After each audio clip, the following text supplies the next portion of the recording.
మా గురించి మీరు ఇక్కడికి వచ్చి ఉన్నారంటే ఖచ్చితంగా మీ ప్రార్థనలో మా సంఘాన్ని మీరు జ్ఞాపకం చేసుకుంటున్నారని దానిని బట్టి కూడా మీకు వందనాలు చెల్లిస్తున్నాను. మరి అదేవిధంగా సంఘానికి కూడా ప్రత్యేకమైన వందనాలు చెల్లిస్తున్నాను.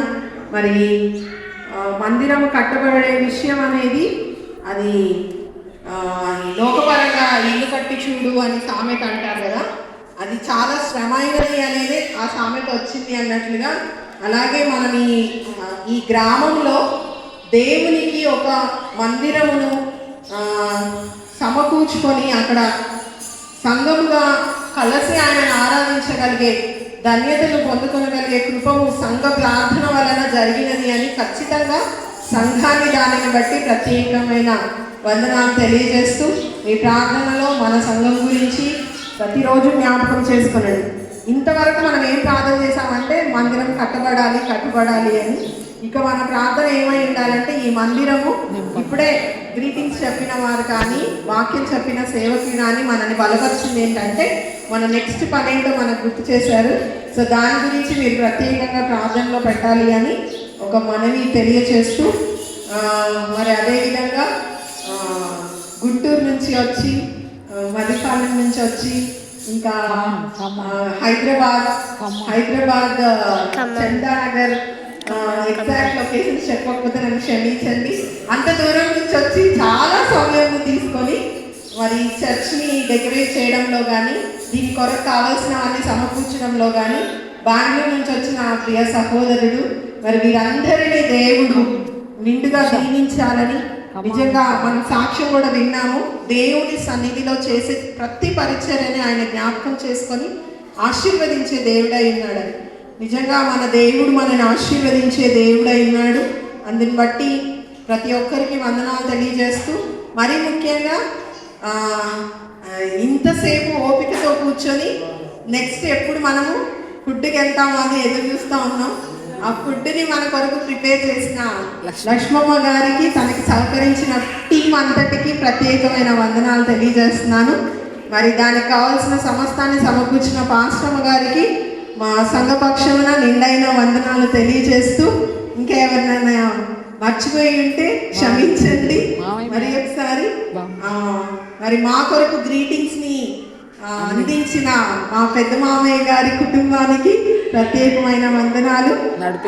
ప్రోగ్రామ్ని నడిపించిన ఉదయ్కి, పాస్టర్ ఉదయ్ గారికి ప్రత్యేకమైన వందనాలు తెలియజేస్తూ, ఒక్క చిన్న మాట నేను ఇందాక సాక్ష్యాలు చెప్తున్నప్పుడు చెప్పాలనుకున్నాను కానీ సమయాన్ని ఆలోచించి వెనక్కి వెళ్ళాను, కానీ ఆ మాట జ్ఞాపకం చేసుకోవాలనిపిస్తుంది.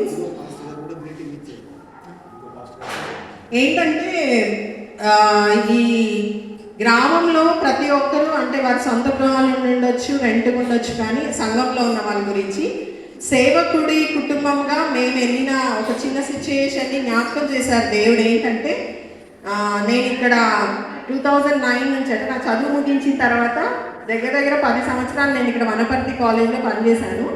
నేను కాలేజ్ నుంచి వచ్చిన తర్వాత ఒక రోజు ఇంట్లో ఉండి, అప్పుడు అమ్మ వాళ్ళు నాగర్కర్నూలు ప్రేయర్కి వెళ్తున్నారనమాట.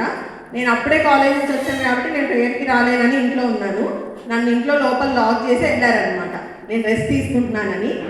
ఆ టైంలో ఏం జరిగిందంటే బయట సేవకుడి, ఈయన ఎక్కడ గుంటూరు ఏంటి అసలు, ఆయన వచ్చింది ఆంధ్ర, ఆయన వచ్చి ఇక్కడ జాబ్ చేసేది కాక మళ్ళీ ఇక్కడ మనుషులందరినీ మార్చేస్తున్నాడు, ఏదైనా చెయ్యాలి అని ఒక గుంపు వచ్చేసారనమాట.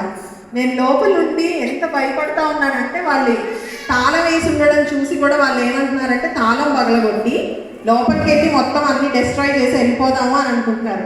తాళం ఓపెన్ చేశారనుకో ఎదురుగా నేను ఉంటాను, దేవా నేను ఎట్లా హ్యాండిల్ చేస్తాను ఇది అని అనుకుంటూ నాన్నకు కాల్ చేస్తే నాన్న చెప్తుంది ఏంటో సార్, ఏం అవ్వదమ్మా, నువ్వు మౌనంగా ప్రార్థన చేయి, లేకపోతే దేవుణ్ణి నమ్ము అని చెప్పటం అనేది నిజంగా నాకు ఈరోజు జ్ఞాపకం వస్తూ ఉంది.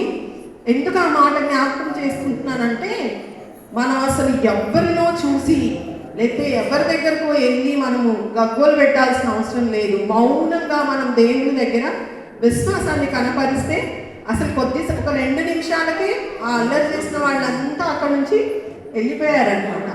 అసలు మనం ఎక్కడెక్కడో వింటూ ఉంటామో, అది మన సంఘము మనము ఫేస్ చేసాము ఇక్కడ. అయినా వాటన్నిటి నుంచి దేవుడు మనల్ని ఒక అంటే ఎలా ఎర్ర సముద్రాన్ని ఇశ్రాయేలీయులు దాటుకుంటూ వెళ్ళి ఆయన వాగ్దానం ఇచ్చిన దేశంలోనికి నడిపించబడ్డారు. ఎవరు నడిపించబడ్డారంటే ఎవరైతే ఆయనను విశ్వసించి ఆయన ఆజ్ఞలను పాటించారు.